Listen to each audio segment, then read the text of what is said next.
안녕하세요. 모닝쇼 김은별입니다. 네, 간밤 뉴욕 지수 다시 한번 혼조세를 기록했습니다. GDP와 물가지표 발표를 하루 앞둔 상황에서 긴장감이 조금은 커지는 모습이었는데요.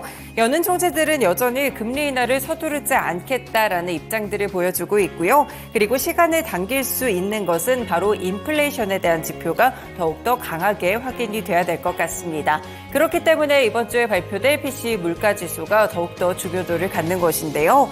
이렇게 개별 종목들의 랠리가 강해지는 시장 속에서 애플이 또 전기차 개발을 포기하고 AI 쪽으로 다시 한번 조금 더 강화하겠다라는 소식들도 전해지고 있습니다. 산업 속의 변화도 강하게 느껴지는 시점 속에서 과연 우리는 어떤 종목들을 통해서 투자를 해봐야 될지 국내 시장까지 연결해보면서 모닝쇼에서 투자 전략 함께 찾아가 보시죠. 먼저 간밤에 있었던 소식들 함께 체크해보겠습니다. 네, 첫 번째 소식입니다. 미셸 보우먼 연준 이사가 현지 시간으로 27일 연설에서 인플레이션과의 싸움을 너무 빨리 포기하는 것은 위험하다면서 통화 정책에 대한 방향성을 선회하는 것에 대해 어느 정도는 신중한 입장을 보였습니다.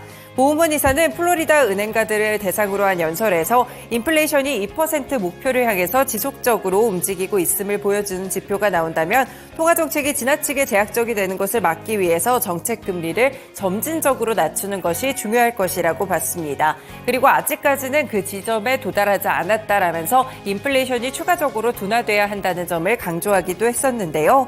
보우먼은 정책 금리를 너무 빨리 인하를 했을 때 장기적으로 인플레이션을 2%로 되돌리기 위해서 향후에 정책 금리를 추가로 인상해야 할 수도 있다라는 점까지 함께 이야기를 했습니다. 1월에 인플레이션 지표가 예상외로 강하게 발표된 것은 느린 진전을 시사한다라고 평가를 했고요. 결국에는 소비 지출과 경제 활동이 강세를 보이는 가운데 노동시장이 타이트하다는 점을 강조했습니다. 물가는 좀 끈적하게 둔화되고 있는데 이 경기 지표들이 빠르게 식지 않기 때문에 결국 아직은 금리 인하 시점이 아니다라는 이야기를 함께 내놓은 것인데요. 그리고 금융여건 완화와 추가 재정 부양책이 수요를 늘리고 인플레이션의 진전을 지연시킬 수 있다며 이 지정학적인 위험도 물가 압력을 조금 더 가하게 할 수도 있다라면서 리스크적인 요소들도 함께 분석을 했습니다. 네, 이렇게 미셸 보우먼 연준 이사뿐 아니라 어제 오전에 좀 있었던 발언들을 보시면요. 이 제프리 슈미드 미국의 캔자스시티 여는 총재 역시나 인플레이션이 목표치를 2%를 웃돌고 노동시장이 여전히 강한 만큼 금리 인하에 대해서는 인내심을 가져야 된다라고 함께 강조했습니다.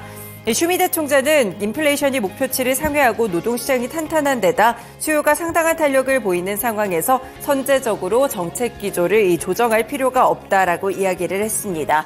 그래서 인플레이션과의 싸움에 승리를 할 수 있는 조금 더 확실한 증거가 필요하다라고 이야기를 했는데요. 네, 이렇게 슈미드 총재의 경우에는 이번에 첫 번째 연설에 나섰는데 굉장히 매파적인 태도를 한 번 더 보였다는 점도 체크를 해볼 수 있겠습니다. 결국 종합해보자면 최근에 여는 총재들의 발언, 연준 이사들의 발언들을 살펴보시면 인플레이션이 추가적으로 좀 둔화되는 지표가 있어야 금리 인하에 자신감을 가질 수 있다라는 이야기를 하고 있는데요. 그렇기 때문에 이번 주에 발표될 PCE 물가지수 꼭 확인을 해볼 필요가 있겠습니다. 네, 두 번째로 경제지표 보겠습니다. 미국의 지난해 말 주택가격이 이전보다 더 가파르게 올라가고 있다는 점이 시사가 됐습니다. S&P 코어로지 케이스실러에 따르면 지난해 12월 주택가격 지수는 지난해 같은 기간 대비 5.5% 상승을 하는 흐름이었는데요. 직전 달에 5%가 올랐는데 이보다 더 가파르게 5.5%대로 상승폭이 늘어난 것입니다.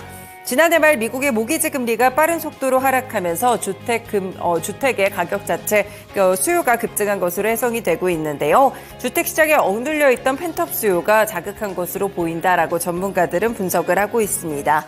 미국 주요 도시의 상승률도 상당히 가팔랐는데요. 10대 도시의 주택가격 지수는 전년 동월 대비 7% 이상 급등했습니다. 직전월의 상승률이 6.3%였기 때문에 이보다 0.7%포인트 더 높게 나왔다고 체크를 해볼 수 있겠습니다.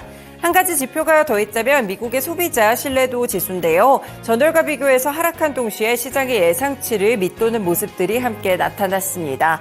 일단 예상치를 보시면 미국의 2월에 소비자 신뢰지수는 106.7포인트를 기록하게 됐는데요. 월스트리트 저널이 집계했던 시장의 전망치 115.1보다도 낮은 수치가 기록이 됐다라고 볼 수가 있겠습니다. 이로써 소비자 신뢰지수는 4개월 만에 하락세로 돌아서는 모습이었고요. 2월에 기대지수도 79.8을 기록했습니다. 이 지표 자체가 80을 밑돌았다는 점은 결국 1년 안에 침체가 올 수 있다는 의미인데요. 소비자들의 기대 심리가 조금은 비관적으로 변하고 있다는 점 참고를 해볼 수가 있겠습니다. 기대지수는 소득과 비즈니스 그리고 고용 상황에 대한 단기 전망들을 보여주기 때문에 일단 GDP 발표를 앞두고 이런 지표들까지도 함께 참고를 해볼 필요가 있겠습니다. 네, 마지막으로 개별 소식 보겠습니다. 조금 전에 블룸버그 통신을 통해서 나왔던 소식인데요. 이 애플이 10년간 공들여왔던 전기차의 개발을 포기하겠다라고 선언을 했습니다. 이 애플이 전기차를 연구해온 조직인 이 스페셜 프로젝트 그룹을 해산할 예정이며 이런 사실을 내부적으로 프로젝트에 참여하고 있는 2천여 명의 직원들에게 알렸다고 하는데요. 결국 이 직원들은 AI 개발 쪽 부서로 이동할 것으로 현재 보이고 있습니다. 애플은 2014년부터 프로젝트 타이탄이라는 이름하에 최초로 자율주행 전기차인 애플카에 대한 개발을 확인해온 것으로 나타나고 있는데요.